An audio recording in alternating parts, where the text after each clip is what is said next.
India is one of my favorite places on earth. I love its people. और जो Hamas है उससे ये जैसे ऐसा लग रहा है कि जो उन्होंने एक अटैक किया उसके बाद अब वो भुगतना पूरे फलस्तीन को पड़ा है, गाजा को पड़ा है। पूरे गाजा में ना इस वक्त मैयतें रखने के लिए जगह नहीं है। आइसक्रीम ट्रक्स मंगवाए गए हैं। आपके नज़दीक ये जो अटैक था और उसके बाद जो एक पूरा रिएक्शन आया है, ये क्या कैलकुलेशन में नहीं था हमास के? हमास है, हिजबुल्लाह है, इस्लामिक जिहाद है, इनको बहुत ज़्यादा नुकसान पहुंचा दे कि इनको दोबारा सर उठाने की हिम्मत ना हो, और ये जितनी भी सप्लाई लाइंस हैं वो ख़त्म करे। जो ईरान से इनको मदद मिलती है, कहीं और से भी मिलती है, वो भी ख़त्म होनी चाहिए। पाकिस्तान के एक जलसे में मौलाना फजलुर रहमान ने जो हमास लीडर खालिद मशाल हैं, बाकायदा उनको वीडियो लिंक पर लिया और अब ये खबर जो है हर तरफ चल रही है। वहाँ पर बमबारी भी हो रही है, और बमबारी सिर्फ हमास के ठिकानों पर नहीं, अब तो ऐसा लग रहा है कि पूरा शहर ही मलिया मेट करने पर तुले बैठे हैं। मौलाना फजलुर रहमान को साहब को ये नहीं पता कि IMF जो है वो अभी उसकी आखिरी किस्त भी रहती है, और हमेशा आप IMF को आपको जरूरत होती है IMF की। Hamas according to America is a terrorist organisation. इस तरह से इस्लामी ममालिक की कोई घुमक भी उन तक नहीं, ऐसा लग रहा है, पहुंच रही है। ईरान की जरूर बात हो रही है, लेकिन ईरान को तो खुद धमकियां दी जा रही हैं अमेरिका की जानिब से, इसराइल की जानिब से। I can really understand why the first thing that you guys did was to condemn the horrible action of October 7th in Israel. नमस्ते दोस्तों, जय हिंद। हिंदुस्तान स्पेशल में आपका स्वागत है दोस्तों। इस्राएली अभिनेत्री रोनाली शिमोन इस्राइल हमास के बीच जारी युद्ध पर बात करते हुए भावुक हो गई। मीडिया से बात करते हुए उन्होंने भारत की खूब तारीफ की है।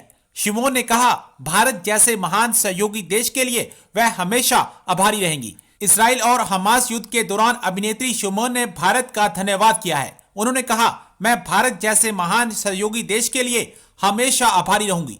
मुझे भारत के लोग बहुत अच्छे लगते हैं। मैं समझती हूं कि आप लोगों ने 7 अक्टूबर को हुई हिंसा की निंदा क्यों की। मैं इससे कम की उम्मीद नहीं करूंगी। यह सबसे अच्छी चीज है जो आप हमारे लिए कर रहे हो, और इसी तरह आप हमारे साथ खड़े रहिए। इस्राइल हमास युद्ध पर अभिनेत्री शिमोन ने कहा, धर्म एक बहुत खूबसूरत चीज है। अगर आप इसे सुंदर बनाओ तो धर्म का सर्वोत्तम तरीके से उपयोग करना एक मानवीय विकल्प है। उन्होंने आगे कहा, इस्राइल का प्रत्येक नागरिक आतंकियों द्वारा बंधक बनाए गए लोगों को वापस लाने के उद्देश्य का समर्थन करता है।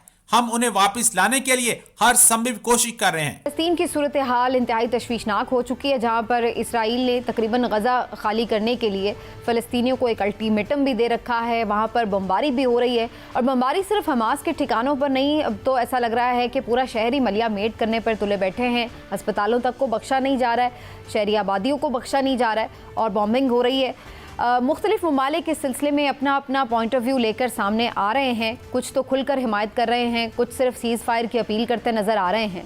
तो क्या इस सारी सूरत हाल में हमें नज़र आ रहा है कि ये जंग जो है वो मज़ीद मुल्कों को भी अपनी लपेट में ले सकती है, और इसका एंड पॉइंट क्या लॉजिकली इस वक्त दिख रहा है, इस पर भी बात करना बड़ा ज़रूरी है। इस वक्त ख़ास तौर पर इस सेगमेंट में हमें ज्वाइन कर रहे हैं खुर्शीद महमूद कसूरी साहब, जनाब साबिक वज़ीर ख़ारजा हैं। खुर्शीद महमूद कसूरी साहब, बहुत शुक्रिया सर आपका। अस्सलाम वालेकुम। वालेकुम अस्सलाम। कसूरी साहब, सबसे पहले तो यही फरमाइएगा, बहुत सारे लोग ये बात अब कर रहे हैं कि जो फ़लस्तीन की सूरत हाल है, ऐसा लग रहा है कि रूस भी उसमें अपना फ़ायदा उठाने की कोशिश कर रहा है अगेंस्ट अमेरिका, और जो हमास है उससे ये जैसे ऐसा लग रहा है कि जो उन्होंने एक अटैक किया उसके बाद अब वो भुगतना पूरे फ़लस्तीन को पड़ा है, गाज़ा को पड़ा है। आपके नज़दीक ये जो अटैक था और उसके बाद जो एक पूरा रिएक्शन आया है, ये क्या कैलकुलेशन में नहीं था हमास के? नहीं, मेरा तो नहीं ख्याल है, डेफिनेटली कैलकुलेशन में होगा।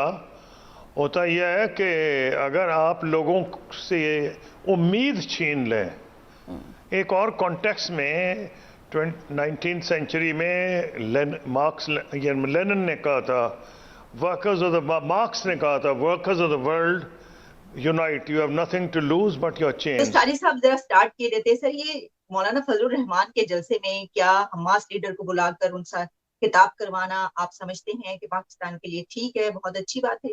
सख्त ज्यादती की है, सख्त ज्यादती की गई है वो इस तरीके से कि मौलाना फजलुर रहमान को साहब को ये नहीं पता कि IMF जो है वो अभी उसकी आखिरी किस्त भी रहती है, और हमेशा आप IMF को आपको जरूरत होती है IMF की।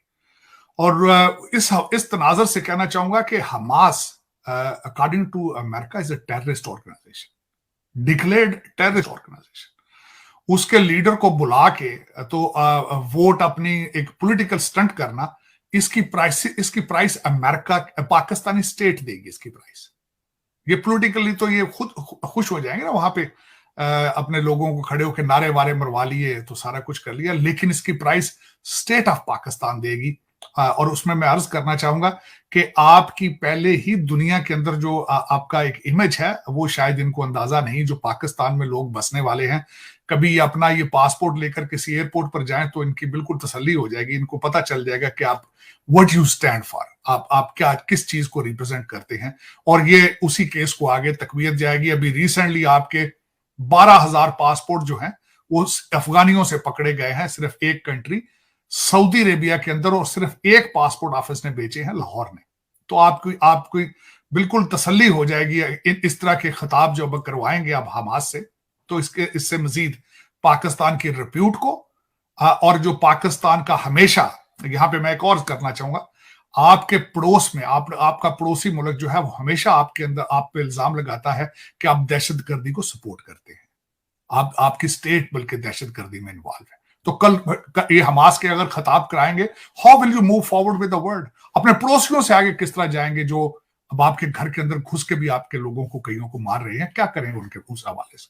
ठीक है, जो मैं मजीद इस बारे में कुछ चीजें करना चाहूंगा, बोलना चाहूंगा, ईरान के जो फॉरेन मिनिस्टर हैं उन्होंने कतर में हमास के लोगों से वो मिले हैं।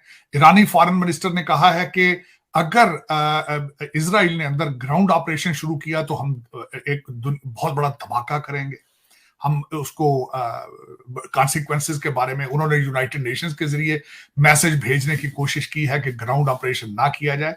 लेकिन उस मौसूफ से ये मैं पूछना चाहूंगा कि शायद आप भूल चुके हैं कि सारी जंग का आगाज हमास ने किया है, और अमेरिका के अंदर इस वक्त इस तरह की वीडियो सर्कल कर रही है। मैं वो भी पूछना चाहूंगा, शायद वो फॉरेन मिनिस्टर ईरान के वो नहीं देखी, कि बच्चों को उनकी माओ के सामने मारा गया, फिर उनकी माओ को रेप किया गया और उनकी वीडियो बनाकर उन्हीं के फोन से उनके लवाकीन को भेजी गई। ये शायद वो फॉरेन मिनिस्टर साहब भूल गए हैं कि ग्राउंड ऑपरेशन करना है या नहीं करना, ये तो अलग की बात है। वो क्या इस्लामी था, वो जो आपने जो किया है वो इंसानी था, वो क्या था वो सारा कुछ, कि बुजुर्गों को, बल्कि वो कहते हैं हॉलोकॉस्ट के सर्वाइवर जो थे कई बुजुर्ग, उनको किडनैप करके ले जाया जा चुका है। चले वो तो एक अलग बात है, क्योंकि ये जंग अभी बड़ा लंबा अरसा चलेगी, देखेंगे ईरान कितना आगे जाएगा। बल्कि मैं यहाँ पे बताना चाहूंगा कि अमेरिका के अंदर इस वक्त ईरान के बारे में क्या असेस हो रहा है, लेफ्ट राइट एक दूसरे के साथ किस तरह बातें कर रहे हैं। अगली बात जो मैं कहना चाहूंगा कि अमेरिका की, खासकर आपके पाकिस्तान के हवाले से आपके अमीरुल मोमिनीन ने जो 55 जलसे किए थे, लहरा लहरा के साइफर को कि देखें मेरी हुकूमत उड़ा दी, मेरी हुकूमत उड़ा दी अमेरिका ने। अमेरिका कितना बेबस है, अमेरिका कितना कमजोर है, आज मैं ये बताना चाहूंगा। पहले सपोर्टिंग आर्गुमेंट ही है, न्यूयॉर्क के मेयर इस वक्त अब से 2 हफ्ते पहले मैक्सिको जाके वहां मिन्नतें करते रहे हैं कि हमारे मुल्क में ना आए आप,